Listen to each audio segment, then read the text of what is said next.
Praise the Lord. प्रभु के नाम की स्तुति हो। आए हो सबको एक और बार ग्रेस सेंट्रल की इस आराधना सभा में स्वागत करते हैं। कोई पहली बार यहाँ पर?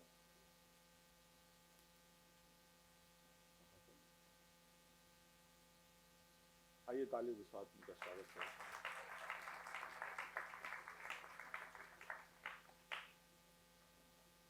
आइए वचन की सेवकाई की ओर जाए। बाइबल आए उठाया, मैं ऐलान करने जा रहे हैं। ये मेरा बाइबल है।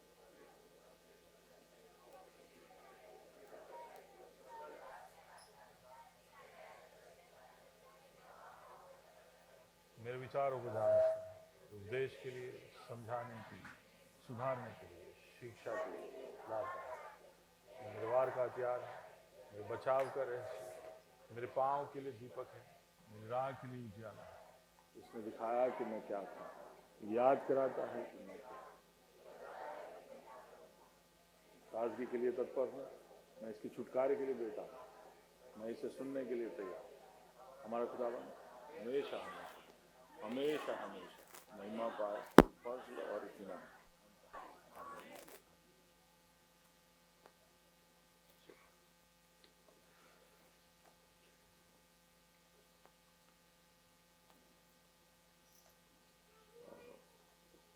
सोफी के पापा मम्मी हमारे बीच में, उनका स्वागत करते हैं। किंजल की बहन रोमा हमारे बीच में, आपका स्वागत है। और कोई है तो मुझे दिख नहीं रहा है। आपका सबका स्वागत है यहाँ पर।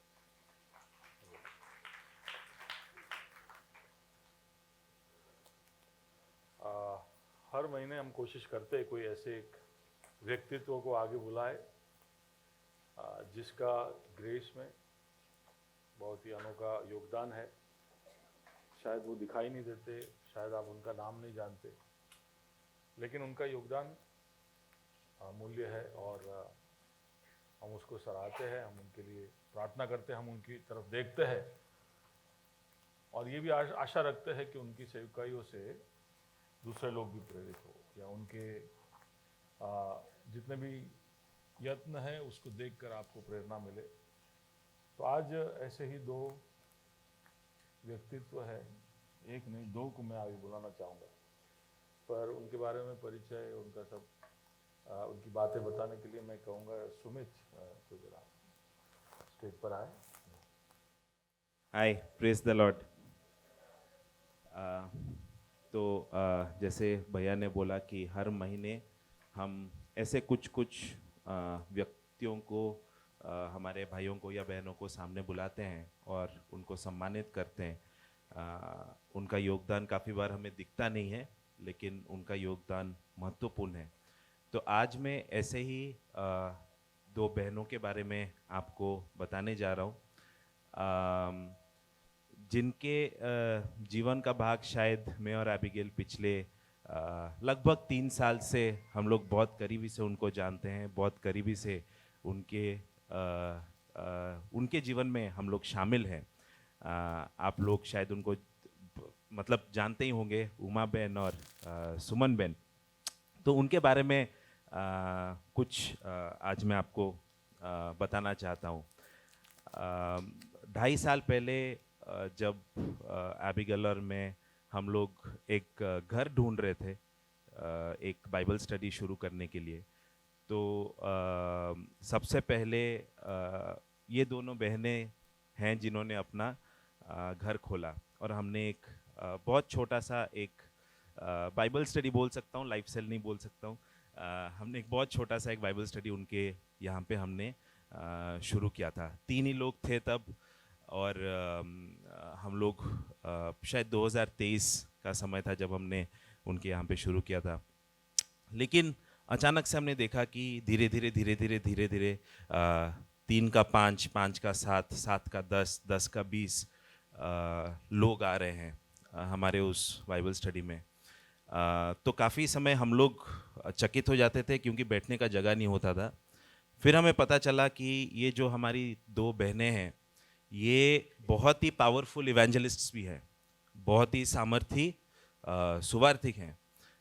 कि ये जितने लोगों को जानते हैं वो हर किसी के घर में जाके बैठ के उनको बुलाते थे कि आओ हमारे घर में प्रार्थना हो रही है, आप आओ और इसमें आप भागीदार हो।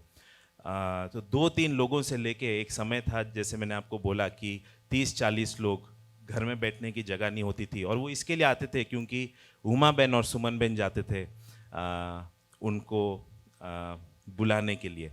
काफ़ी बार ऐसे ही तो वो एरिया में मैं जानता हूँ कि वो एरिया में हमारे कलीसिया का कोई भी भाई हो या हमारे कलीसिया का भी भाग नहीं हो, लेकिन मानो कि कोई बीमार हो गया, मानो कि किसी के घर में कुछ संकट है, किसी के घर में कुछ प्रॉब्लम है, तो ये दोनों बहनें वहाँ पे पहुँच जाएंगी, है ना। उनके साथ बैठेंगी, बाइबल से कुछ बताएंगी, प्रार्थना करेंगी, आएंगी। कितनी बार ऐसे हुआ है कि मैंने देखा है कि कोई हॉस्पिटलाइज है और ये लोग पूरे पूरे दिन उनके साथ हॉस्पिटल में अनेक दिन तक वहाँ पर बैठे रहते हैं, उनकी सेवा करते हैं। सिर्फ इतना ही नहीं, बहुत हॉस्पिटेबल है, इनका घर हमेशा खुला रहता है।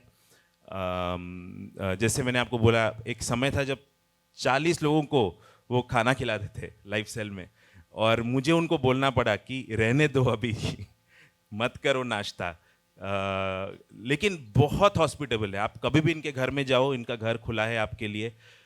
ये लोग बहुत लोगों के घर जाते हैं, बहुत लोग इनके घर में आते हैं, और बहुत लोगों के उत्साह का कारण ये दोनों हमारी बहनें हैं। बहुत हार्डवर्किंग है, बहुत ज़्यादा मेहनत करते हैं।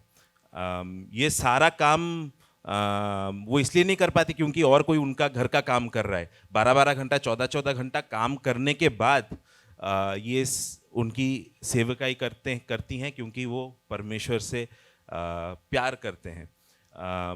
और ऐसा नहीं कि परिवार से उनको या उनके जो रिश्तेदार हैं उनसे उनको बहुत ज़्यादा प्रोत्साहन मिला है। बहुत बार उनको ऑपोजिशन का सामना करना पड़ा है, बहुत बार उनके आसपास के जो पड़ोस के लोग हैं, उनके जो रिश्तेदार हैं, बहुत बार उनको ताना मारे हैं, बहुत बार उनके खिलाफ बोले हैं। मुझे पता है 1-2 बार जब झगड़ा करने के लिए घर पे आ गए थे कि ऐसे कैसे तुम संगति चला रहे हो, ऐसे कैसे तुम बाइबल स्टडी कर रहे हो। लेकिन फिर भी ये दोनों बहनों ने वो डटे रहे कि हम जिस परमेश्वर को प्यार करते हैं उसको हम छोड़ेंगे नहीं। तो मैं चाहता हूँ कि उमा बहन, सुमन बहन, आप अगर सामने आ पाए। जैसे मैंने बोला, अदृश्य हैं, काफ़ी बार दिखती नहीं है, लेकिन इनका योगदान बहुत लोगों के जीवन में, मेरे जीवन में, एबिगेल के जीवन में बहुत ज़्यादा है। तो आप लोग अगर सामने आ पाए, हम चाहते हैं कि आपके लिए हम प्रार्थना करेंगे। आ जाओ, सामने आ जाओ।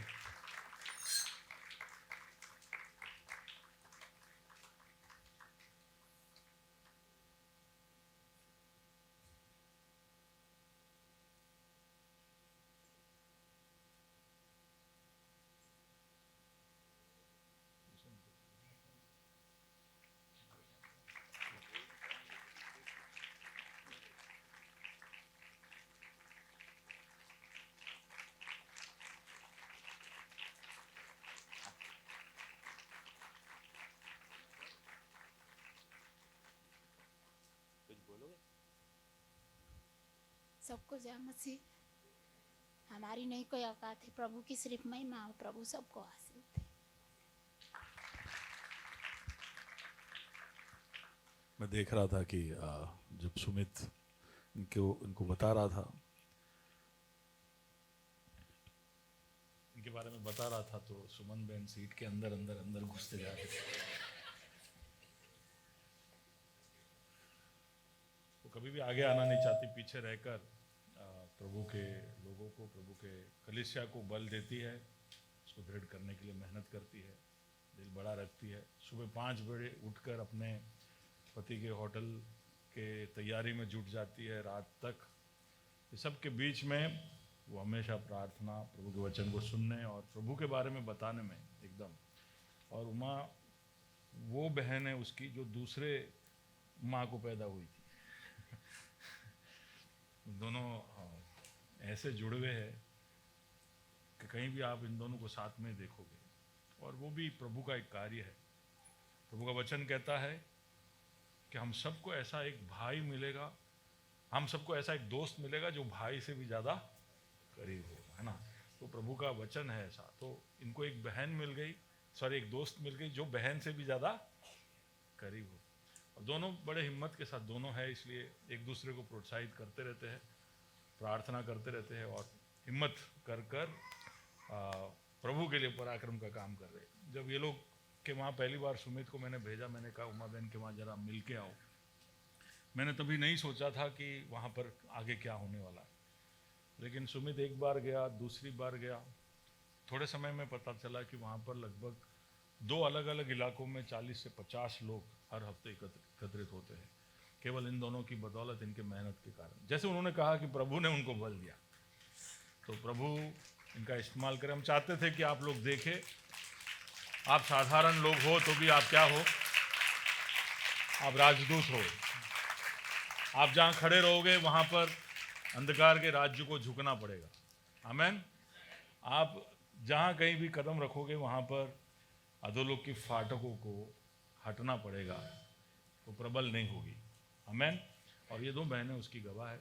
हम मिलकर इनके लिए प्रार्थना करेंगे। मैं चाहूँगा कि पॉल आगे आए, हमारे इवेंजलिज्म के FAL है, आगे आएंगे। आप सब इनकी तरफ हाथ बढ़ाओगे और इनके लिए दुआ करोगे, क्योंकि ऐसा नहीं है कि इनको बाइबल का बहुत ज्ञान है, ऐसा भी नहीं है कि इनके शरीर में बहुत ताकत है, कहीं पे भगाए तो भाग सके,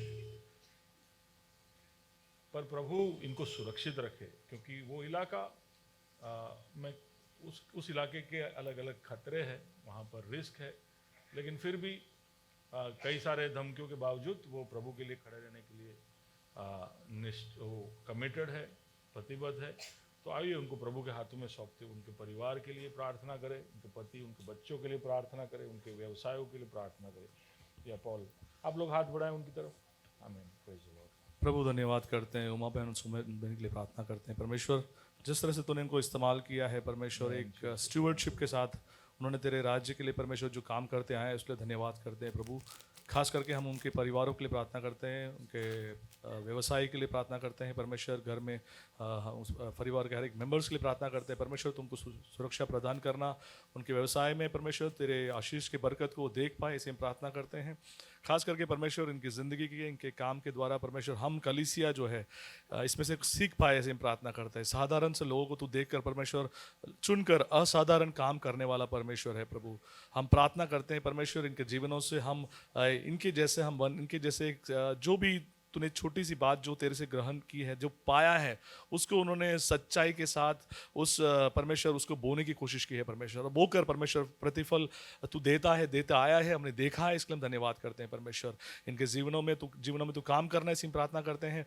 और भी परमेश्वर जहाँ पर जो इस इनके इलाके में परमेश्वर इनको तू और भी परमेश्वर तेरे राज्य के लिए उपयोग करना, इसी प्रार्थना करते हैं परमेश्वर। उनको बरकत देना, आशीषित देना परमेश्वर, लोग उनको देख पाएंगे परमेश्वर, इजराइलों का परमेश्वर, हमारा खुदावन परमेश्वर जब हमारे साथ रहता है तो हमारे जीवन बदल जाता है प्रभु। और लोग परमेश्वर इस सच्चे खुदावन को देखकर परमेश्वर और इनके करीब आए, इसे प्रार्थना करते हैं। धन्यवाद प्रभु। कलीसिया में हर एक परमेश्वर कहीं ना कहीं परमेश्वर तेरी काम को करने के लिए परमेश्वर एक प्रतिज्ञा परमेश्वर, एक चाह परमेश्वर, हमारे भले हमारी जिंदगी कैसी भी व्यस्त चल रही हो, लेकिन उसके बीच में परमेश्वर तेरा काम कभी रोक नहीं सकता परमेश्वर। युगान युग तक तेरा काम होता आया है, होता रहेगा और आने वाले कल भी तू करते आएगा परमेश्वर। धन्यवाद करते हैं, आदर और महिमा आपको देते हैं प्रभु, यीशु मसीह के नाम से मांगते हैं, आमीन।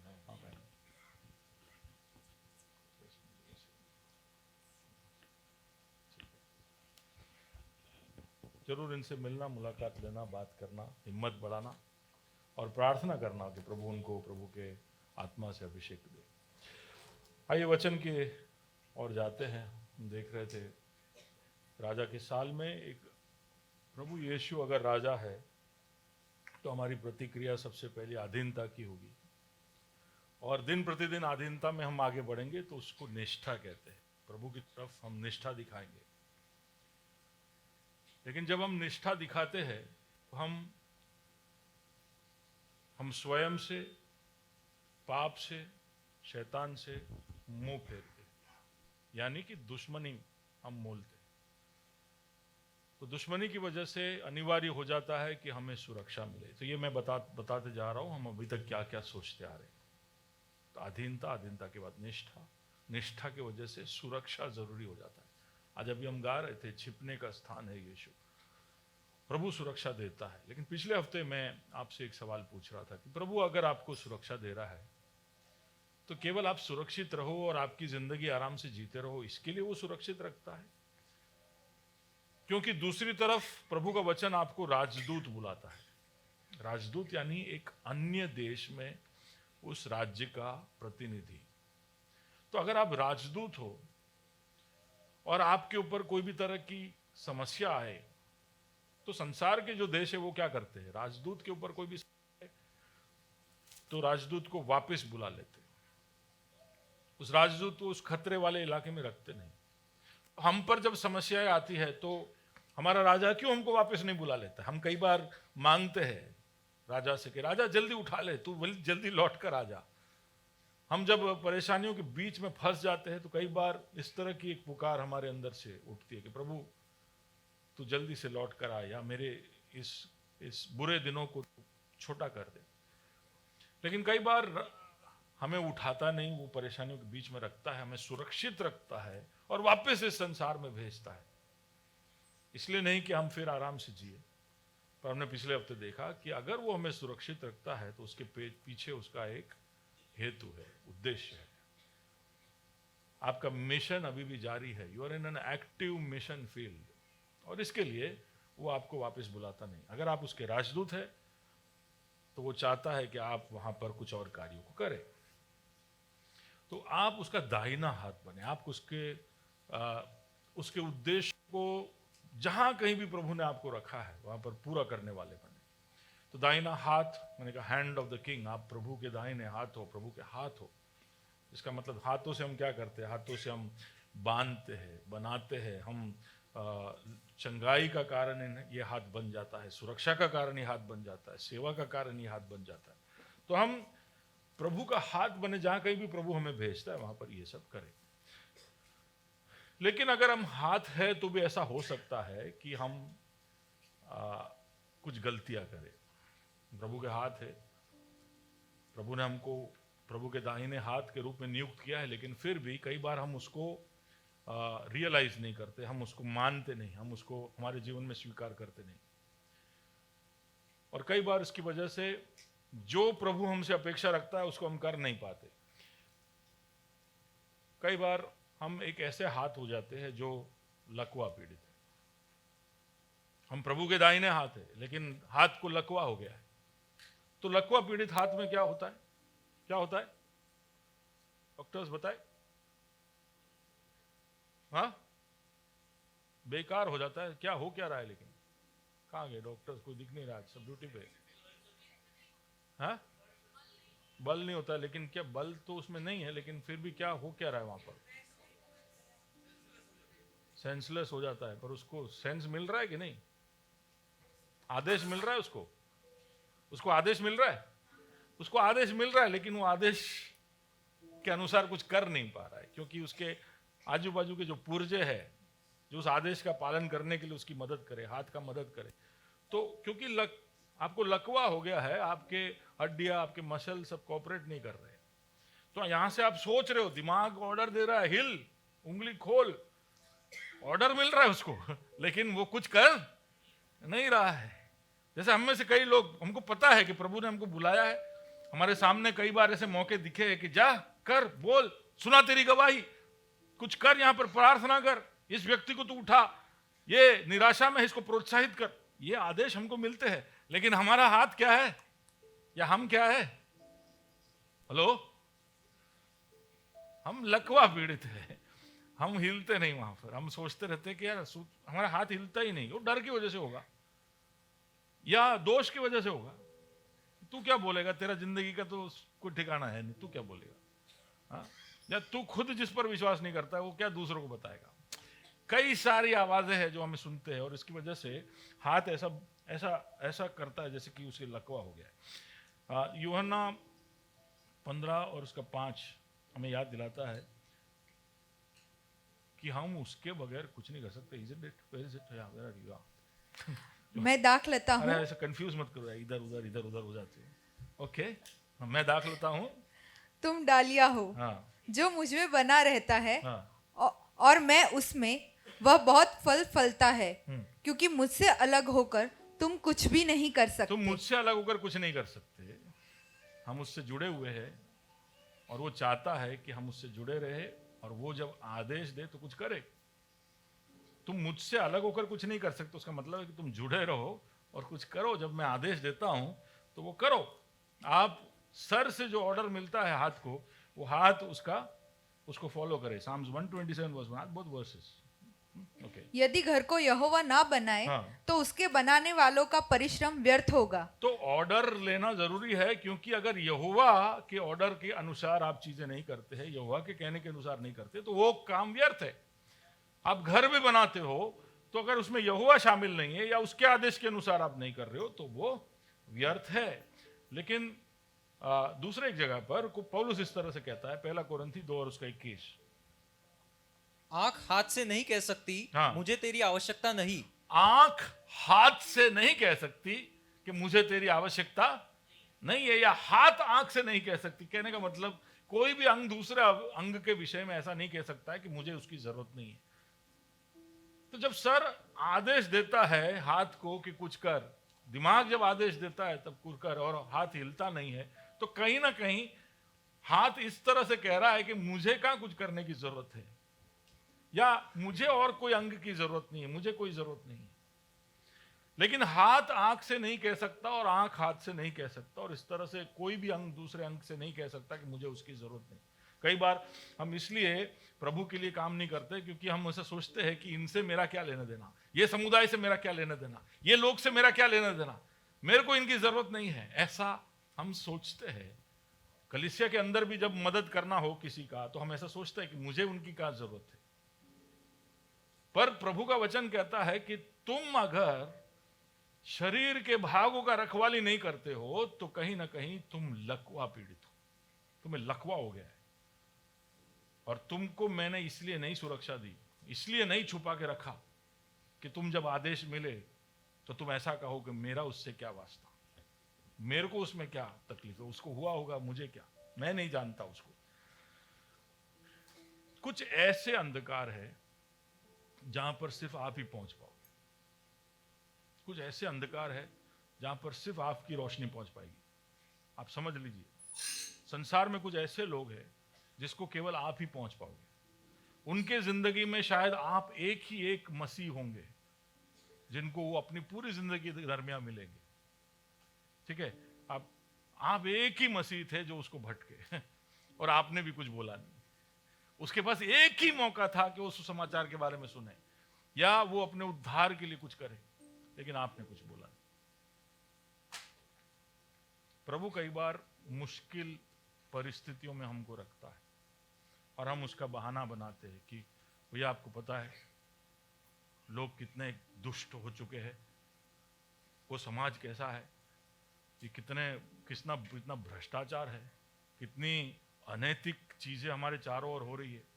तो मैं उधर उन लोगों के बीच में नहीं जाऊंगा। जब देखो गालियां बकते, जब देखो वो शराब पीने की बातें करते, जब देखो वो अश्लील बातें करते, मैं क्यों जाऊं उनके बीच में, मैं क्यों जाऊं उधर, मैं उनके साथ कुछ नहीं करूंगा, मेरा उनके साथ कोई वास्ता नहीं। और ऐसा बहाना बोलकर हम प्रभु ने जहां पर हमको रखा है वहां प्रभु ने गलती किया है ऐसा घोषित करते। देखिए, आपको जहां भी प्रभु ने रखा है ना, वो प्रभु का कोऑर्डिनेट है। प्रभु ने आपको वो जीपीएस लोकेशन दिया हुआ है, वो प्रभु का दिया हुआ कोऑर्डिनेट है, वो आप प्रभु का दिया हुआ स्टेशन है जहां पर प्रभु ने आपको रखा है। आप सोच रहे होंगे कि मेरे इच्छा की वजह मारा पापा है मैंने यहाँ मोकल्यू छे, मेरे मम्मी ने यहाँ भेजा है। आपका पापा मम्मी कितना भी उछलता, प्रभु नहीं चाहता तो आप इधर नहीं आते। सुन रहे हो? बोले ना मैंने टिकट लिया, मैं आया। भाई आप टिकट लेने जाते हो तब कुछ भी हो सकता था। ऐसी कई सारी कहानियां हैं जहां पर आप कोई दूसरे जगह जाना चाहते थे और नहीं जा पाए। पता है कि नहीं, हुआ है कि नहीं ऐसा? तो आप यहां पर हो, कोई जगह पर हो तो केवल इसलिए क्योंकि प्रभु वहां पर आपको कोऑर्डिनेट देके भेजा, आपको वहां पर स्टेशन किया, और उस जगह पर प्रभु चाहता है कि आपकी वजह से कुछ हो। तो पढ़िए जजेस चैप्टर, न्यायों की पुस्तक, उसके 3 अध्याय में 1 से 3 एक अनोखा एक कहानी है वहां पर। इजरायलियों में से जितने कनान में की लड़ाइयों में भागी न हुए थे, देखो तो कुछ लोग ऐसे थे जो कनानियों की लड़ाई में भागी नहीं हुए थे, तो उनके लिए प्रभु एक पद्धति बनाता है। क्या था? उन्हें परखने के लिए, उनको परखने के लिए यहोवा ने इन जातियों को यहोवा ने कुछ जातियों को रख छोड़ा की पीढ़ी पीढ़ी के इजरायलियों में से हाँ। जो लड़ाई को पहले न जाते थे, हाँ। वे सीखे वो सीखे और जान ले। सुनिए, सुन रहे हो? प्रभु ने वो वाचा के प्रदेश में सारे दुश्मनों का सफाया नहीं किया, कुछों को बाकी रखा। क्यों? क्योंकि पीछे जो पीढ़ी आ रही है उनके लिए लाइफ इजी नहीं होना चाहिए। हम क्या सोचते हैं, हम जब कमा लेते हम क्या सोचते हैं कि यार मैं तो बहुत दुख भोग्या छे, मारा छोकराओं ने, मेरे बच्चों को तो मैं आंसू भी नहीं आने दूंगा, मैं कोई तकलीफ है कि नहीं? ऐसा अच्छा, जब पप्पा मार रहे होते तो मार पप्पा, लेकिन मेरे बच्चे को तो मैं, हेलो, और फिर बड़ा हो जाके फिर बच्चे को ऐसा लाड प्यार से रखते, कोई तकलीफ नहीं। लेकिन अगर आपको पेरेंटिंग का एक लेसन चाहिए अभी, तो यहां पर पढ़ लो। प्रभु जो पेरेंट है वो बोलता है मैं कुछ दुश्मनों को नहीं हटाया, क्योंकि वो लोग मेरे बच्चों को परखेंगे, और क्योंकि उन्होंने लड़ाई नहीं की है तो उनको लड़ने के लिए तैयार। सुन रहे हो? तो कभी कभी बच्चों को मुश्किलों में जाने देना चाहिए, कुछ अकेले कुछ करने देना चाहिए। हर बार हेलीकॉप्टर के जैसे उनके पीछे पीछे घूमने का नहीं कि भाई चलो चलो ये कहाँ गए, मेरा बच्चा किधर गया, क्या खा रहा है, क्या पी रहा है। आप स्कूल में जाओ, देखो पेरेंट्स दरवाजे के बाहर ही खड़े होते, बोर्ड का एग्जाम चल रहा है अभी, तो मैं थोड़ा नफट हूं, मैं उनको दौड़ के वहां छोड़ के मैं तो निकल जाता हूं, लेकिन पेरेंट्स बाहर ऐसे खिड़की को देख के खड़े, मेरा बेचारा बच्चा अभी कौन सा क्वेश्चन लिख रहा होगा, पूरा साल उसको इतना सताया है पढ़ने के लिए, आप एग्जाम हॉल के बाहर भी खड़े हैं। लेकिन मुश्किलों के अंदर बच्चों को जाने देना, क्यों? तभी वो तैयार होंगे। हाँ?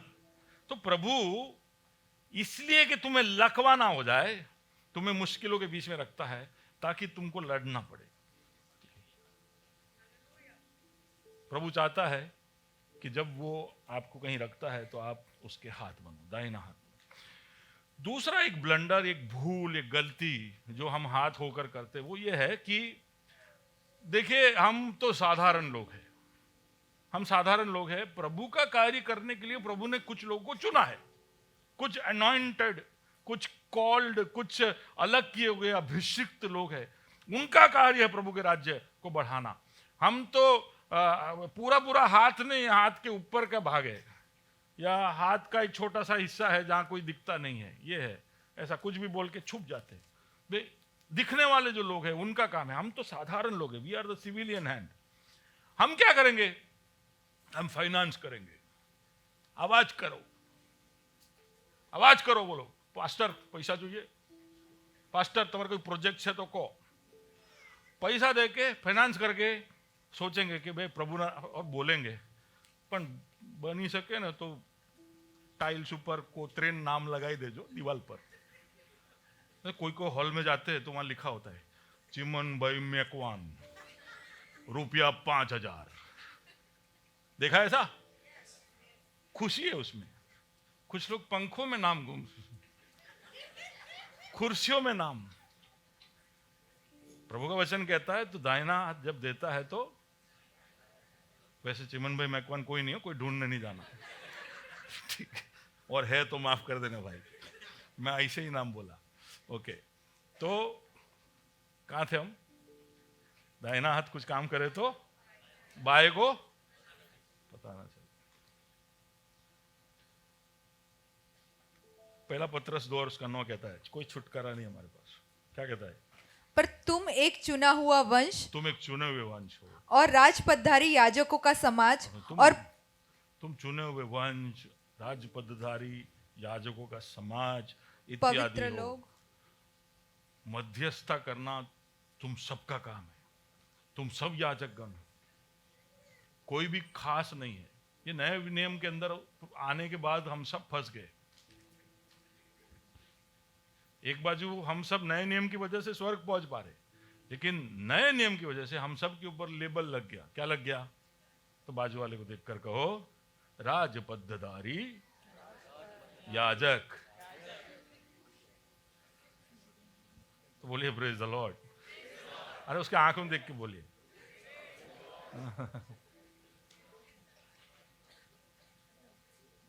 कुछ लोग ये सब करते ही नहीं, बोले यार पास्टर शू करावे आવું।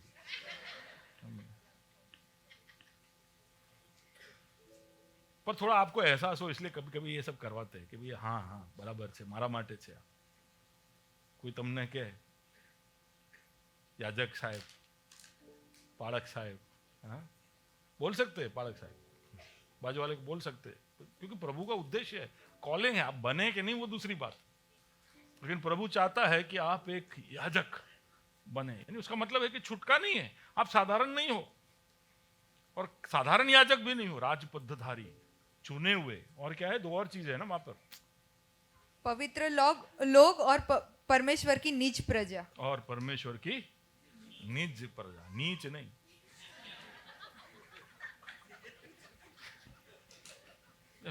गलती मात्रा में गलती हो गया लगता है हम सबके बाइबल में, हम सब परमेश्वर की नीच प्रजा बन जाए। अरे नहीं प्लीज, निज प्रजा, ओके, यानी उसके खुद के पर्सनल पिक्यूलियर पीपल, ओके। और दूसरा, जैसे हमने पिछले हफ्ते देखा, पहला कोरिन्थी 5 के 20 के अंदर से, जैसे कि हम राजदूत है ना, so you not looking at that, हम राजदूत है। हमको वहां पर प्रभु ने स्टेशन किया कुछ काम से, तो हम साधारण है ही नहीं। हमारे ऊपर जो लेबल लगे हैं वो बहुत खास है, राजदूत, राजपद्धधारी, याजक, ये सब। कोई भी बाजू वाले को तमें साधारण नहीं। अच्छा, थोड़ा हमको भाषा पता चले ऐसे बोलिए, आप आम आदमी नहीं हो।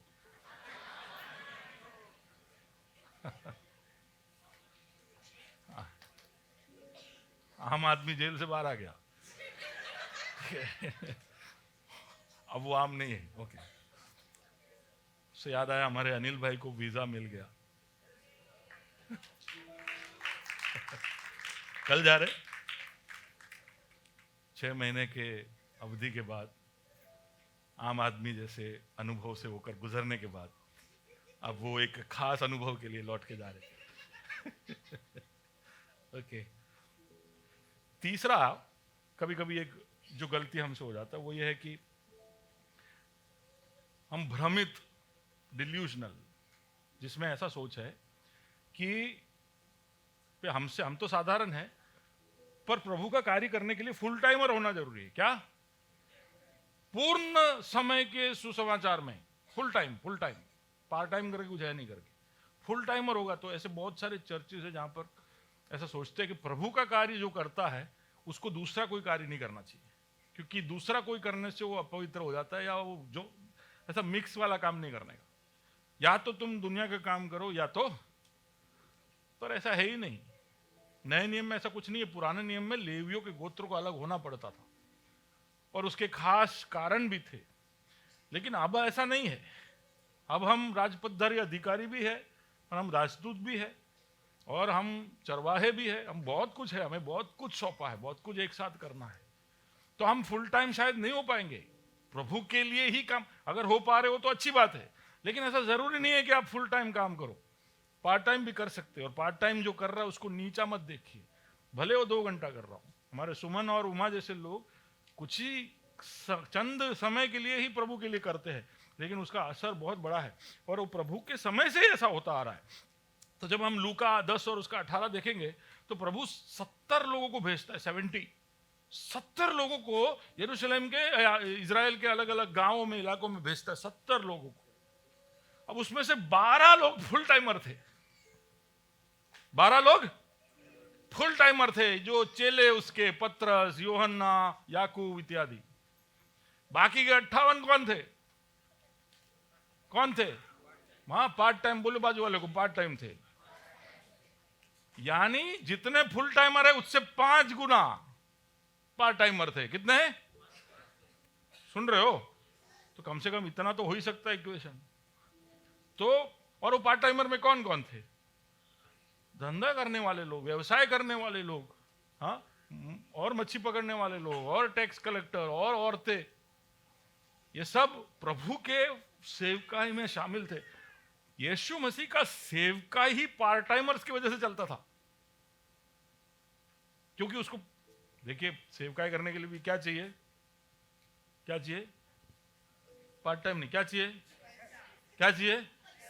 हाथ देख रहे हो कि नहीं? क्या चाहिए? यीशु को भी क्या चाहिए था? यीशु ऐसे सुबह उठ के प्रार्थना करके बस एनर्जी आवी के ना भागो, ऐसा नहीं था। उसको भी शरीर में था तो क्या था? जरूरत थी, पैसे की जरूरत थी। और पैसे कौन देते थे? कहाँ लिखा है? लूका 8 और उसके 2 और 3 में लिखा है। क्या लिखा है? और कुछ स्त्रियां भी थी हाँ। जो दुष्ट आत्माओं से और बीमारियों से छुड़ाई गई थी, छुड़ाई गई थी। हाँ, और वे ये है तो शुक्रगुजार थे वो कि उन्हें जीवन में छुटकारा मिला। तो फिर क्या किया उन्होंने? मरियम जो मगदलिनी कहलाती थी, हाँ। जिसमें से 7 दुष्ट आत्मा निकली थी, हाँ, और हेरोदेस के भंडारी हाँ। खुजा की पत्नी सलोमी। योन्ना अच्छा योहन्ना, हाँ, और सुसन्ना सुसन्ना, हाँ, और बहुत सी अन्य स्त्रियां ये अपनी संपत्ति से उसकी सेवा करती थी। सब अपने अपने संपत्ति से क्या करते थे? तो ऐसे मिलता था, यीशु का काम ऐसे चलता था। ठीक है, ऐसा कोई उनको कोई अलग से ड्राइव करना नहीं पड़ता था। जिनके जीवन में असर होता था वो शुक्रगुजारी में धन निकाल कर देते थे और सेवकाई आगे बढ़ता था। तो पार्ट टाइमर कोई है ही नहीं, सब फुल टाइमर ही है। सबको प्रभु के काम में जुटना है। कोई ऐसा ना सोचे कि ये मेरा काम नहीं, किसी और का काम है, इसके लिए फुल टाइमर होना जरूरी है। मेरे को उसका कॉलिंग नहीं मिला है, मेरे को वो अभिषेक नहीं प्राप्त हुआ है, ऐसा सब हम सोचकर बैठे ना रहे, हम लकवा पीड़ित ना हुए। और इनके सेवकाई की वजह से हम पढ़ते हैं कि where is it, Matthew chapter 13 verse 33। उसने एक और दृष्टांत उन्हें सुनाया। इज इट दैट और ओके, इनके सेवकाई के एक, where was that, Luke chapter 10, हाँ, उसके 18 की बात पढ़िए। उसने उनसे कहा, मैं शैतान को बिजली के समान हाँ। स्वर्ग से गिरा हुआ देख रहा था। इनको ये 70 लोग वापस आए, जिसमें 12 फुल टाइम, 58 पार्ट टाइमर थे। तो उनके सेवकाई के दौरान यीशु ने कहा, बाकी 12 को कई बार भेजा उसने इधर उधर, वो कभी भी लौट के आए तो प्रभु ने ये नहीं बोला। लेकिन ये जो 58 साथ में लौट के आए ना, सब बोला क्या हुआ? क्या हुआ? शैतान को बिजली के समान, बिजली के समान स्वर्ग से गिरा हुआ देख रहा था। स्वर्ग से गिरता हुआ देखा। कब? जब वो जिनसे कोई अपेक्षा नहीं थी कि वो कुछ करेंगे, वो जो अपने आप को साधारण समझते होंगे, जो भूतग्रस्त थे या अलग अलग तरह के तकलीफों में थे, वो लोग जब छुटकारा पाए और उन्होंने जाकर सेवकाई की, तो क्या हुआ? बाजू वाले को बोलिए कि स्वर्ग में कुछ हुआ। स्वर्ग से मतलब यहाँ आसमानों में कुछ हुआ। जब आप लोग जो पार्ट टाइमर हो, जिससे कोई अपेक्षा नहीं है कि इसके ऊपर कोई कॉलिंग नहीं है, वो जाकर जब सेवकाई करते हैं, सुमन उमा जैसे लोग जब जाकर प्रभु की सेवकाई करते हैं, तो क्या होता है? क्या होता है? हाँ, अच्छा, क्या होता है? कुछ कुछ होता है। अच्छा, पढ़ो, क्या होता है? शैतान को बिजली के समान, हाँ, स्वर्ग से गिरा हुआ देख रहा था। शैतान को बिजली के समान गिरते देखा, और वो सुनकर सब एकदम, तो ऐसा एक सीन कहीं नहीं हुआ है कि शैतान ऐसा गिरा फट करके, उसका ईगो एकदम क्रश हो गया, वो हताशा में नीचे गिरा। शायद बहुत स्पीड में आया देखने के लिए कि हाय हाय अब तो થઈ ગયું, अरे હું तो विचार तो कि हालांकि कहीं नहीं था, है ना, इतना सब हो गया। कुछ भी हो, एक स्पिरिचुअल मूवमेंट हुआ, कुछ तो हुआ, समझ रहे हो? बाजू वाले को कहो कि यार આપણાથી આવું બધું થાય, भारी धड़कम पराक्रमी कामों थाय। पूछो उसको कि क्या गिरते देखना है वापिस? आप निकलोगे तो ये हो पाएगा। ओके, एक्ट्स चैप्टर 8 वर्स 3 क्या है? शाऊल कलीसिया को उजाड़ रहा था और घर घर घुसकर पुरुषों और स्त्रियों को घसीट घसीट कर बंदी गृह में डालता था। 3 ये। तो is that the verse? Okay, let's go ahead. हाथ को हमेशा याद रखना चाहिए, हाथ को हमेशा याद रखना चाहिए कि अगर उसने काम नहीं किया तो ऐसा ना सोचे कि काम नहीं होगा। आपको एक मौका मिल रहा है प्रभु के लिए कुछ करने का, आप करोगे तो आपको फायदा है। आप ऐसा ना सोचे कि यार मैं उनको क्या बचाऊं, उनको क्यों बचाऊं, उनको नहीं बचाना है, ऐसा भी आप सोच सकते। लेकिन मोर्देकाई जो है एस्तेर से बोलता है इस तरह से, एस्तेर चैप्टर नंबर 4 वर्स 14, क्योंकि जो तू इस समय चुपचाप रहे तो और किसी ना किसी उपाय से यहूदियों का छुटकारा और उद्धार हो जाएगा। तो क्या हो रहा था कि हामान ने राजा से बुलवाया कि देश भर में जितने भी यहूदी हैं उन सबको इकट्ठा करके उनको खत्म कर दिया जाए, उनको मार दिया जाए। अब ऐसा एक नियम जब राजा ने ऐसा एक घोषणा कर दिया तो अब इसका होना अनिवार्य है। सारे यहूदियों का मरना तय है, पूरे यहूदियों का मर जाना तय है। तो मोर्देकाई दौड़कर अपनी रिश्तेदार एस्थेर के पास आकर कहते कि तू तो महल के अंदर है, तू तो रानी है, तू इसमें कुछ कर, तू राजा से बात कर, तू कह के इस तरह का जुल्म हमारे जाति पर ना किया जाए। और एस्थेर हिचकिचाती है थोड़ा सा, क्योंकि राजा के सम्मुख जाने के लिए जब तक राजा ना बुलाए तब तक नहीं जा सकते, राजा बुलाए तभी जा सकते हो। और अगर उसके अलावा अगर वो चली गई तो ऐसा हो सकता है कि उसका गर्दन कट जाए। तो इसके लिए वो हिचक रही थी, डर रही थी। तो मोर्देकाई ने कहा तू जा। और फिर वो कहता है कि अगर तू नहीं गई, वापस पढ़िए, जो तू इस समय चुपचाप रहे तू अगर चुपचाप रहेगी तो किसी ना किसी उपाय से यहूदियों का छुटकारा और उद्धार हो जाएगा। किसी ना किसी उपाय से यहूदियों का छुटकारा हो जाएगा, लेकिन तू अपने पिता के घराने समेत नष्ट होगी। तू अपने पिता के घराने समेत नष्ट होगी। तुझे जो मौका मिला, तुझे जो सुरक्षा मिला, 1 साल से जो हल्दी और चंदन के लेप लगाकर तू तैयार हो गई है, वो सब क्या हो जाता? वेस्ट हो जाता। इतना सुरक्षा तूने राजा के महल में महसूस किया, इतना मजा आया, तेरा लाइफ एकदम 5 स्टार क्वालिटी का था, लेकिन सब क्या हो जाएगा? वेस्ट हो जाएगा, केवल इसलिए कि तूने जब तेरे हाथ में एक काम आया वो किया नहीं। अब हो मेरे साथ, अभी आप लोगों को सबको ये सब बोल रहे तब सोचते रहना चाहिए कि प्रभु ने ऐसा क्या मुझसे कहा है, प्रभु ने मुझसे कहा भी है कि नहीं। बाजू वाले को कहो कि प्रभु हर एक को काम देता है, हर एक को देता है, ऐसा कोई भी नहीं जिसको प्रभु ने काम नहीं दिया। हाँ, आपने सुना नहीं होगा क्योंकि आप व्यस्त थे, पता नहीं क्या व्यस्त थे, किस काम में व्यस्त थे, लेकिन प्रभु ने सबसे बात किया, सबको बोला है कि क्या करना है, पर आपने सुना नहीं है। ओके। और फिर एक ऐसा हाथ भी है जो अपनी मनमानी करता है, जो मन चाहे वो करता है। तो आप याद रखिए कि अगर उसने हमको उसका दाहिना हाथ बनाया तो कहीं ना कहीं उसने हमको अधिकार दिया है। हमारे हाथ में एक ऐसी अंगूठी जी है जिसमें उसके अधिकार का मोहर है। तो इसके विषय में हम पढ़ते जेनेसिस चैप्टर 41 वर्स 42, जब फिरौन यूसुफ को अधिकार सौंपता है तब क्या करता है? तब फिरौन ने अपने हाथ से अंगूठी निकाल के यूसुफ के हाथ में पहना दी। तो राजा जो अंगूठी निकालता है ना, तो राजा का अंगूठी ऐसा अंगूठी नहीं है, नॉर्मल अंगूठी नहीं है। कोई भी राज्य की घोषणा जब होती है तो उसके अंगूठी से वो मोहर लगाता है। तो हम पहले अभी हम जैसे सिग्नेचर मारते हैं ना, सिग्नेचर करते हैं, वैसे उसके अंगूठी, वो अंगूठी, ऐसा अंगूठी किसी के पास नहीं होगा, सिर्फ राजा के पास होगा। उस अंगूठी से पता चलता था, या उस मोहर या उस चिन्ह से पता चलता था कि ये राजा का घोषणा है, राजा ने ये क्या कहा है। समझ रहे हो? तो फिरौन क्या करता है? अपनी अंगूठी निकालकर यूसुफ के हाथ में पहना दी और उसको बढ़िया मलमल के वस्त्र पहनावा दिए। बहुत कुछ किया, लेकिन सबसे पहले क्या दिया? अंगूठी दिया। अगर आप उसके हाथ हो तो आप समझ लेना वो आपको ऐसे ही हाथ बना के नहीं भेजा है, उसको बराबर अलंकृत करके भेज रहा है। और उस अलंकार के अंदर अधिकार भी है, उसका मोहर, उसका सामर्थ, उसका ताकत आप लेकर घूमते हो। ठीक है, इसके बारे में हम 2 हफ्ते बाद, 3 हफ्ते बाद बात करेंगे। लेकिन हगाई उसके 2 और उसके 23 में लिखा है, सेनाओं के यहोवा की यह वाणी है, उस दिन हे शालतिएल के पुत्र मेरे दास जरुब्बाबेल, मैं तुझे लेकर अंगूठी के समान रखूंगा।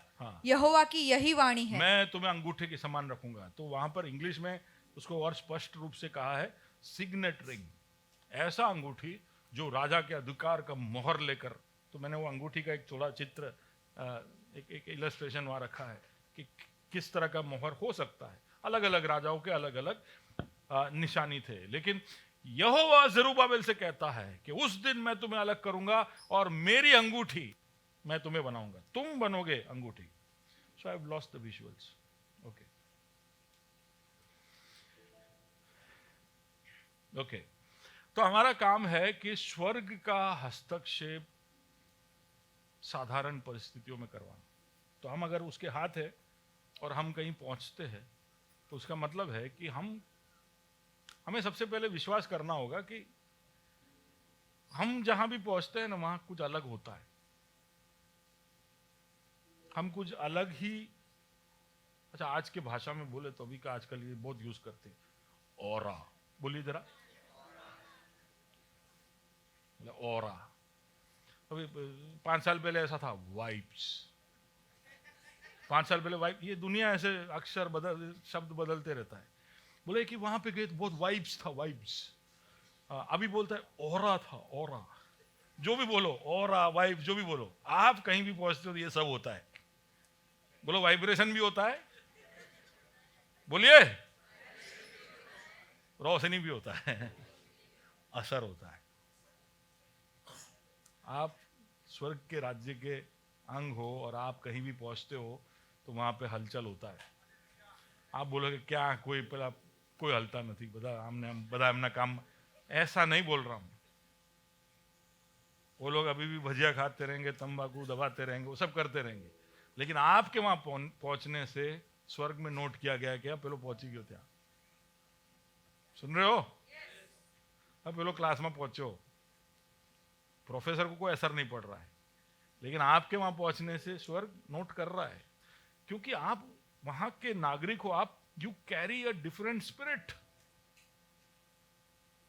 आपको पहले विश्वास करना पड़ेगा कि मेरे कोई भी परिस्थिति में पहुंचने से बदलाव होगा। तो अगर आप कोई बीमार व्यक्ति को हॉस्पिटल में मिलने जाते हो तो वहां पर आपके पहुंचने से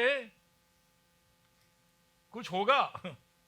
ऐसा कुछ कभी देखिए, हो सकता है कि कई बार हो सकता है कि रोगी चंगा ना हो, लेकिन आपके वहां पहुंचकर प्रार्थना कर जाने के बाद उन्होंने बोला कि आप मिलकर गए ना, बहुत शांति हुई। ऐसा सुना है कभी? તમે આવીને ગયા, તમે प्रार्थना કરીને ગયા, બહુ ફરક પડ્યો, બહુ સારું लागतो હતું મને। सुन रहे हो? आपको विश्वास नहीं है? बोले मारा जवाती एम मारावाती, आपको शौक लगता है, लेकिन सामने वाले को महसूस होता है। सुन रहे हो? ये उनके लिए बोल रहा हूं ना, जो जिसको प्रभु के लिए खड़े रहने के लिए, प्रभु का हाथ बनने में सब इच्छा हो। जो ऐसा एकदम लकवा पीड़ित है उसका बात नहीं कर रहा, पर जो प्रभु का हाथ बनना चाहता है, आप जहां भी पहुंचोगे वहां पर आप उसके उपस्थिति को लेकर पहुंचोगे। आप वहां पर जो भी करोगे उसके वजह से परिस्थितियों में असर होगा। तो मूसा ने हाथ उठाया। मूसा ने ऐसा नहीं कहा कि समुंदर 2 भाग में हो जाए। प्रभु ने मूसा से नहीं कहा कि अभी मैं समुंदर को 2 भाग करने वाला हूं, लेकिन मूसा ने हाथ उठाया तो प्रभु ने कुछ कर दिया। मूसा भी देख रहा होगा शू थी क्यों। मूसा के छोटा दिमाग में ऐसा वो सोच आ ही नहीं सकता है कि लाल समुंदर 2 भाग हो जाएगा। हम इतने पढ़ने के बाद भी हमारे दिमाग में वो सोच घुस नहीं रहा है। समझ रहे हो? मूसा को नहीं आया, वो तो समुंदर के सामने खड़ा था, लेकिन उसने हाथ ऊंचा किया तो क्या हो गया? समुंदर 2 भाग में। योशुआ ने अपने स्पीयर जैवलिन को उठाया, ऐसा कहते हैं। योशुआ 8:18। योशुआ ने अपने भाला, जैवलिन, बर्छा। या तब यहोवा ने यहोशू से कहा, अपने हाथ का बर्छा एक ही ओर बढ़ा। बर्छा, हाँ, जैवलिन या स्पीयर या भाला, कुछ भी। किसकी ओर? ए नगर की ओर। ए नहीं, आई की ओर। किसकी ओर? देखो, एआई का सामना करना है तो उसमें बाइबल में है कि देखो भैया, एआई हमारी नौकरी खई जैसे आज कर एक एआई थी घबरावन नहीं के बाइबल में लख्यू से शू करवाનું? શું લખ્યું છે? બરછા। बर्छा। छा के चा? छा। बरछा। ओके, बरछा एआई तरफ हम आगे रखवाનું। छोटा सा नगर था, छोटा सा नगर था, जिसने यरीको को गिराने वाले इजराइल को छोटा कर दिया था, बिल्कुल लज्जित कर दिया था। तो उस छोटे नगर की तरफ अब युद्ध करने जा रहे और उनको डर लग रहा है, लेकिन प्रभु ने योशू से कहा कि तेरा बर्छा तू आगे की ओर रख, आई की ओर रख, आई हार जाएगा। ओके, कई बार हाथ ऊपर नहीं, कई बार घुटने नीचे करने पड़ते। तो एलिया ने घुटने नीचे किए, एक बार नहीं 7 बार घुटने नीचे किए, किया प्रार्थना किया। एलिया जैसा सामर्थी व्यक्ति जिसके कहने पे बारिश रुक जाता है, उसके कहने पे बारिश लौट के नहीं आया, उसके कहने पे नहीं आया। तो कई बार ऐसा लगता है कि यार मैंने हाथ ऊंचा किया लेकिन कुछ हुआ नहीं। तो एलिया ने एक बार किया, छोड़ा नहीं उसको। वो हर बार देखता था कि मेरे हाथ में तो अंगूठी है। सुन रहे हो? कई बार हमको ऐसा लगता है गई अंगूठी, गई। मैंने बोला था ना सासू मां चाबी नहीं लेती है, याद है? प्रभु सासू मां नहीं है, उसने आपको अधिकार दिया है, तो वो अधिकार जो स्वर्ग राज की कुंजी है वो वापस नहीं लिए। उसने अगर आपको अंगूठी पहनाया तो अंगूठी वापस लेगा नहीं, बार बार लेगा नहीं, वो विश्वास योग्य है। तो अगर उसने तो एलिया प्रार्थना करता है, बोले बारिश बेर, बारिश बेर, कोई ऐसा कुछ नहीं। तो उसके दास को बोलता है जाकर देख कुछ दिख रहा है क्या? कुछ नहीं। वापस आता है, कोई नहीं, देखा अंगूठी फिटिंग तो बराबर है, ओके, प्रार्थना कर दी, वापस प्रार्थना किया, वापस बोला जाकर देख बादल दिख रहा है क्या? नहीं, कुछ नहीं। दूसरी बार, तीसरी बार, चौथी बार, 5, हर बार अंगूठी चेक किया है कि नहीं जगह पर है। 7वीं बार उसने प्रार्थना किया, उसने कहा प्रभु बारिश तू भेज। तो उसका दास जाकर कहता है कि एक छोटे से हाथ के समान का बादल दूर दिखाई दे रहा है। बोले हाथ, वो मेरा हाथ का परछाई है।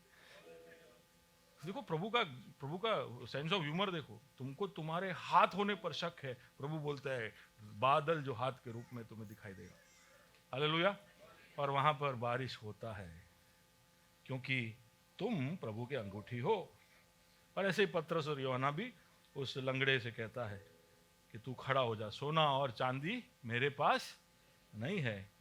तो हम गाएंगे वो, ठीक है ना? आज मुझे मालूम है कि दूसरा गीत आपने, हम वर्शिप बाद में करेंगे, लेकिन हम सोना चांदी गाएंगे। ओके, हाँ। फिर एक्ट्स चैप्टर 3 में हम ये देखते हैं कि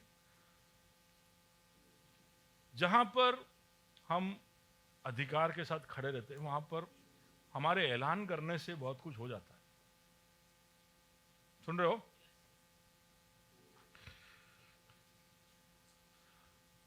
आपको भरोसा पड़े ना पड़े, मैं एक बात बताता हूं।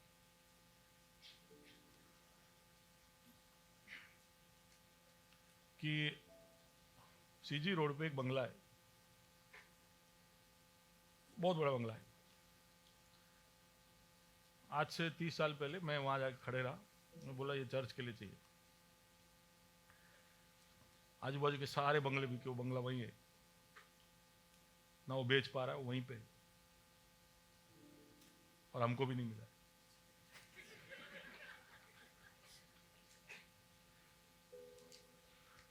लेकिन मैं ऐसा विश्वास करता हूं कि हम जाकर जब बोलते हैं ना तो कुछ गांठें बंध जाती है।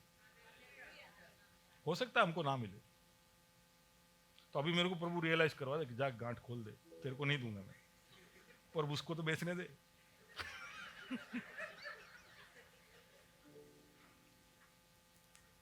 इसलिए बाजू वाले को कहो कि ध्यान थी बोलવાનું।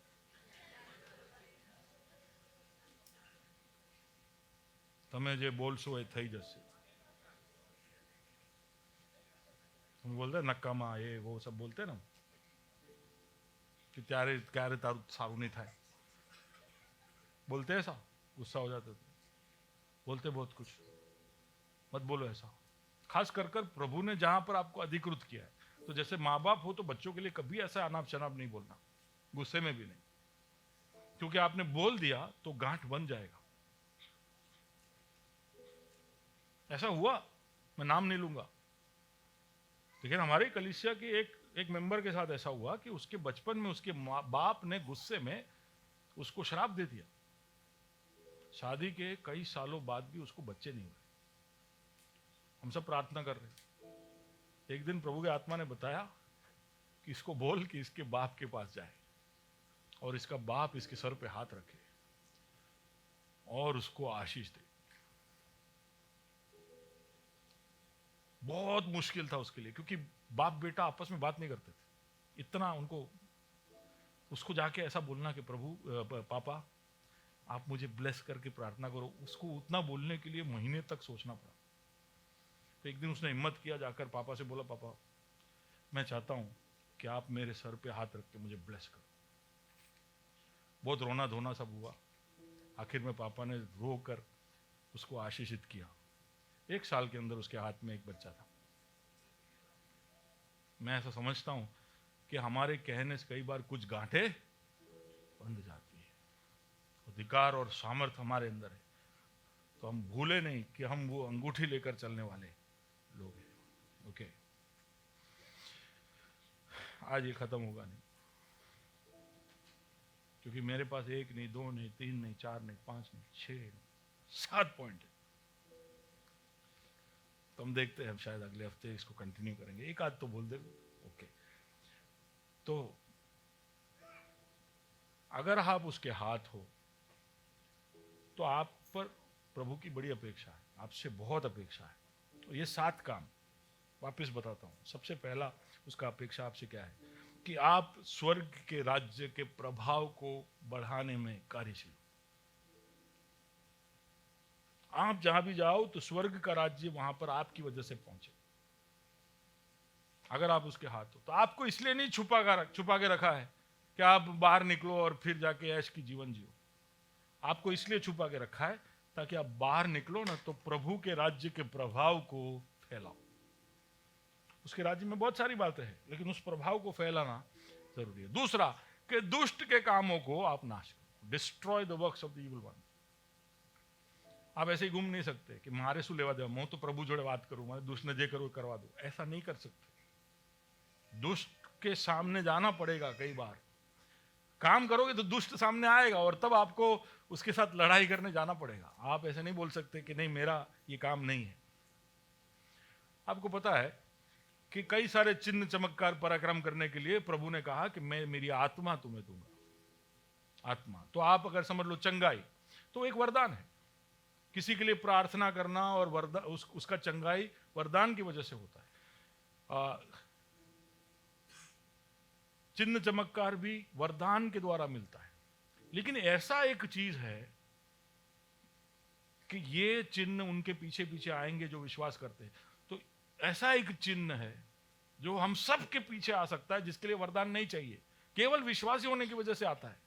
वो ये है कि वो मेरे नाम में दुष्ट आत्माओं को भगाएंगे। इसके लिए कोई वरदान नहीं।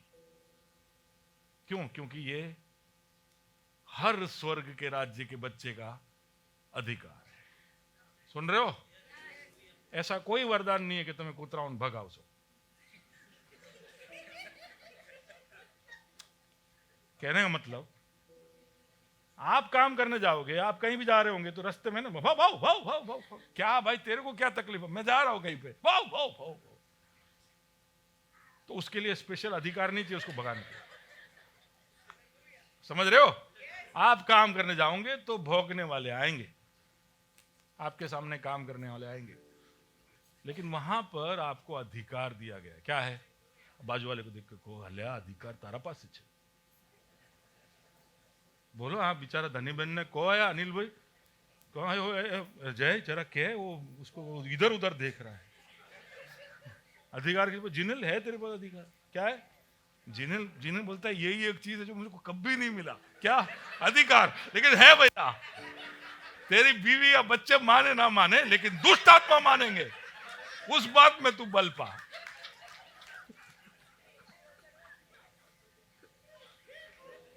हेलो, सब खुश है आज? बोले कि कोई तो છે જે મારથી બીવે છે। हालेलुया।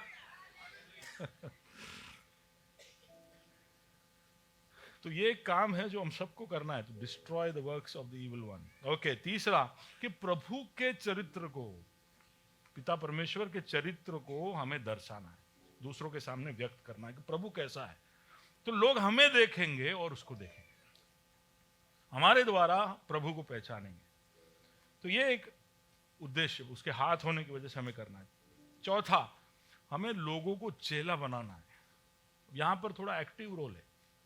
आप चलते जाते चलते फिरते आप दुष्ट आत्मा को निकाल सकते हो, ठीक है। आप जहां जहां पहुंचे स्वर्ग के राज्य के प्रभाव को बढ़ा सकते हो और आप प्रभु के चरित्र का प्रतिनिधित्व कर सकते हो। लेकिन अब आपको अपने आप को उतारना है। केवल इधर उधर घूमते फिरते नहीं चलेगा, आपको चेला बनाना है। यह आपसे अपेक्षा है कि आप खाली सुसमाचार, बहुत लोग है ना वो क्या बोलते हैं, सुवार्ता से ज्यादा दुख की वार्ता फैलाते। वो इसलिए कि कहीं भी जाने वाले व्यक्ति उबारो भाई उबारो, थैले में हाथ डालते, लो ट्रैक्ट શું છે ये खबर नहीं वाची लेते।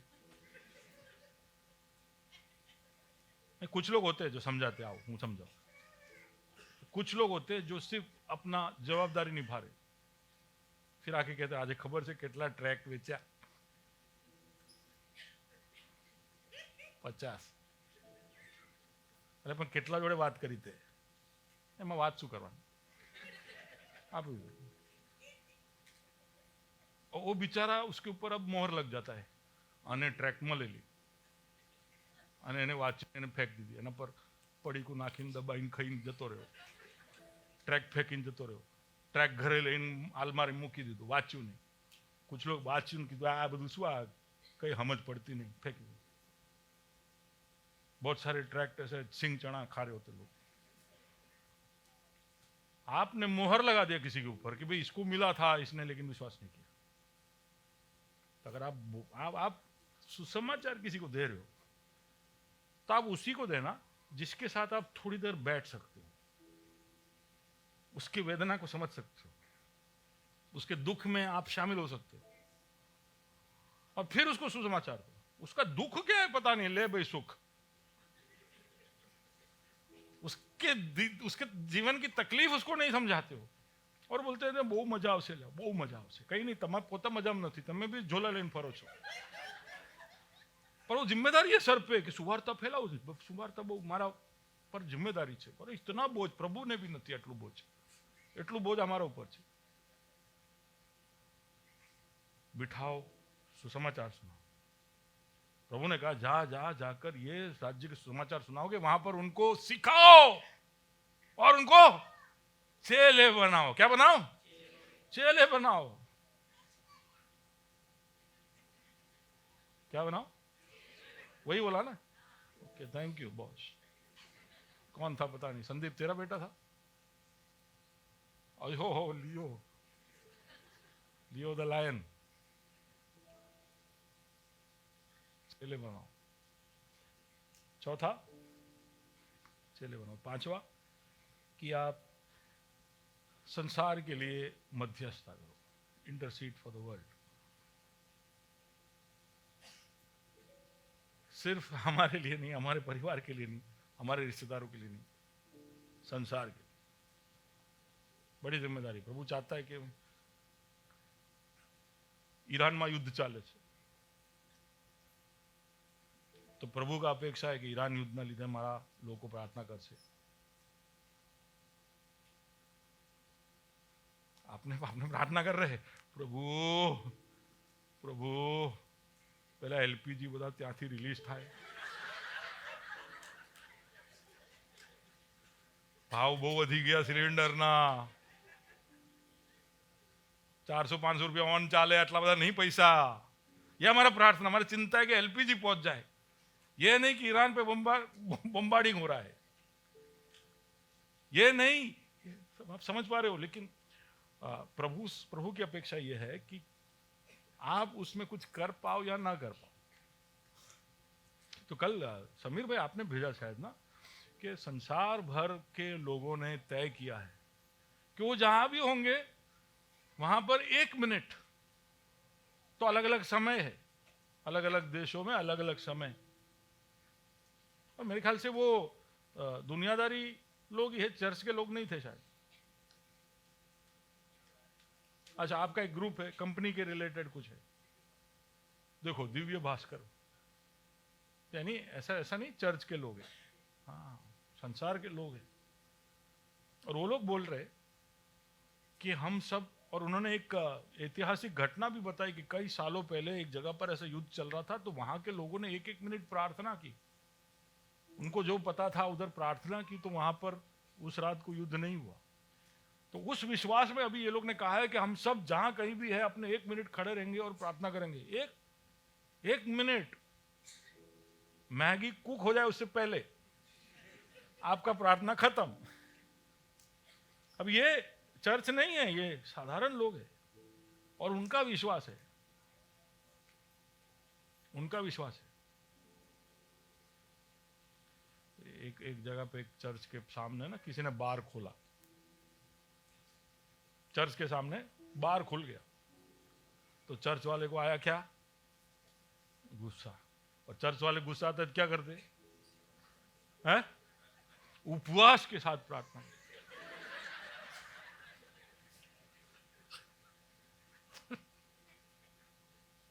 बार में आग लग गया, बार जल गया। फेथ સાંભળે છે ને શું થયું?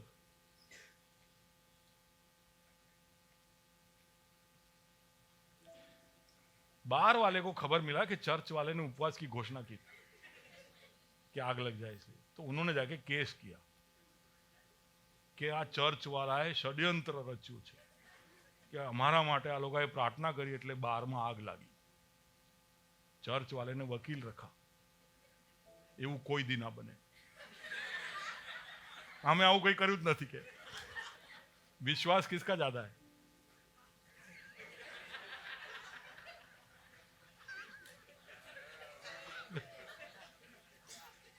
विश्वास किसका ज्यादा है?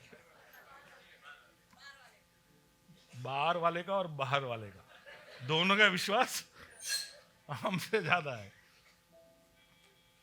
पर हमारी जिम्मेदारी है कि हम मध्यस्थता करें। प्रभु ने हमसे यह अपेक्षा रखा है। छठा कि हम जो मजबूर है, कमजोर है, उनकी सेवा करें, उनका ध्यान रखें। और सातवां कि जो कुछ प्रभु ने हमारे हाथों में सौंपा है उसके एक अच्छे भंडारी हम बने। तो आज अभी इतना ही समय है, मैं यहाँ पर समाप्त करूंगा क्योंकि एक भी पॉइंट अब लूंगा तो ज़्यादा समय चला जाएगा। आगे हम इसके बारे में देखेंगे, सातों सात के ऊपर हम हो सका तो अगले हफ्ते गौर करेंगे, उसके बाद वाले हफ्ते देखेंगे। मैं चाहता हूँ कि एक क्षण हम निरीक्षण करें अपने आप को कि प्रभु तूने हमको सुरक्षित रख तो दिया,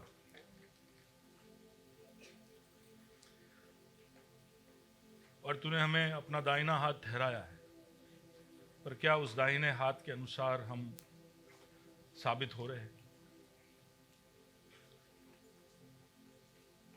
कई बार हम लकवाग्रस्त अवस्था में जहां तूने हमको ठहराया है वहां पर हम बैठे रहते हैं जैसे कि हमारा कोई जिम्मेदारी नहीं।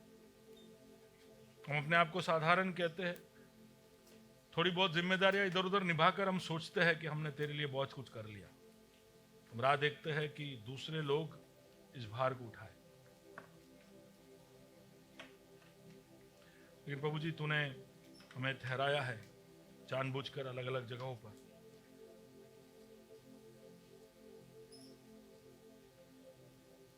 तो हम ये भूले ना कि हम अनिवार्य नहीं है, अगर हमने नहीं किया तो और कोई कर लेगा। तूने हमें अंगूठी पहनाया है, हमें अंगूठी बनाया है कि हमारे कहने से चीजें हो जाएगी, हमारे कहने से कुछ चीजें बंद जाएगी, कुछ चीजें खुल जाएगी। हमें कई बार ये विश्वास नहीं होता, लेकिन प्रभु जी हमारे विश्वास को बढ़ा, हमारे उस आभास को कि प्रभु जी तू हमारे साथ है और ऐसा अधिकार तू हमें दे चुका है। तो बड़ी अपेक्षा के साथ हमें भेजता है संसार के अलग अलग बातों के लिए मध्यस्थता करने के लिए, तेरे राज्य को आगे बढ़ाने के लिए, तेरे चरित्र का प्रतिनिधित्व करने के लिए, दुष्ट के कामों को नाश करने के लिए, जो कमजोर है उनको उठाने के लिए। तूने हमें जो कुछ सौंपा है उसके एक अच्छे भंडारी बनने के लिए। तेरी अपेक्षा हमसे बहुत कुछ है खुदा, लेकिन हम कई बार खरे उतरते नहीं, लेकिन तू हमारी मदद करना कि हम ऐसा कर पाए खुदा।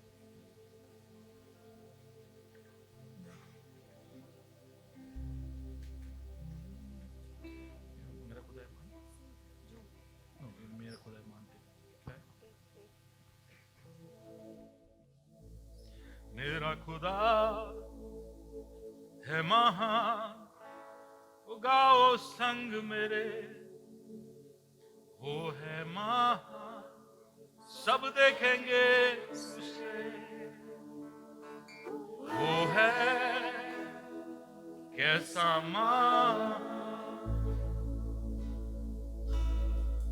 मेरा खुदा।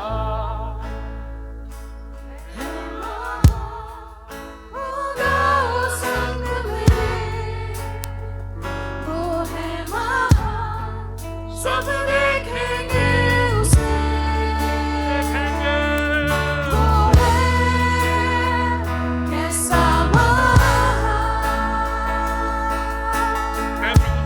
प्रभु हमारी मदद करना कि तू कैसा महान है, वो हम संसार को बता पाए। तूने हमको हाथ बनाकर भेजा, अपना दाहिना हाथ इसलिए बनाया है कि तेरी महानता को संसार पहचाने। जब उनके आंखों पर पर्दा लगा है, उस पर्दे को हटाने में हम अपना योगदान दें। हम मध्यस्थता करें कि लोगों के कठोर दिल नरम हो जाए। हम प्रार्थना करें कि शैतान के कामों को नाश होने के लिए हम भी अपना योगदान दें। प्रभु जी हमारी मदद करना कि तेरी महानता को ये संसार देख सके। आइए मिलकर उसकी महानता को घोषणा करते हैं, यहाँ पर अपने आप को याद दिलाते हैं। वो युगों से वो वक्त उसके हाथों में है, आदि और अंत है, आदि और अंत है। बेटा बाप और रूह में ये खुदा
वहां पर इर्द गिर्द में लोग देख पाए कि तू कैसा महान है।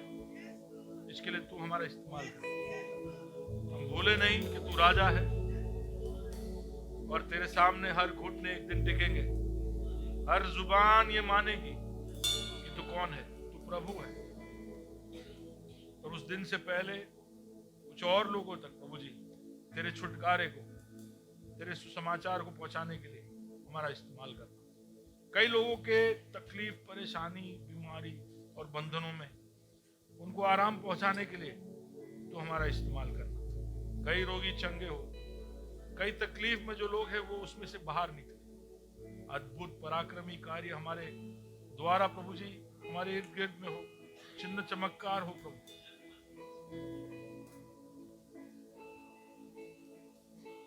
कुछ ऐसी बातें हो जिसका हमें अपेक्षा भी ना हो, उसके लिए हम अपने आप को सौंपते खुदा। इस कलीसिया के हर व्यक्ति का तू इस्तेमाल करना, तो उसके दिल में कार्य करना, हमें तैयार करना, महिमा तू प्राप्त करना, यीशु के नाम से आमीन।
धन्यवाद परमेश्वर इस आराधना के लिए, इस समय के लिए। आपने जो वचन हमारे साथ बांटा उसके लिए, हर एक बात पर आपकी उपस्थिति को हमने महसूस किया, इसलिए धन्यवाद। आप हमारे साथ हैं, इसलिए धन्यवाद परमेश्वर। सभी बातों पर आपकी हुजूरी और जलाल को मांगते हैं। हम जब यहाँ से इस वचन को लेकर जाते हैं तो पूरा हफ्ता आप हमसे बात करना, ऐसी हम आपसे विनती करते हैं। जब तक हम वापस इसके बारे में आगे सुने, तब तक ये वचन हमारे मन में ज्योति के समान रहे प्रभु, ऐसी हम आपसे प्रार्थना करते हैं। यीशु मसीह के नाम से इस विनती को मांगते हैं, आमीन। आइए बैठ जाते हैं।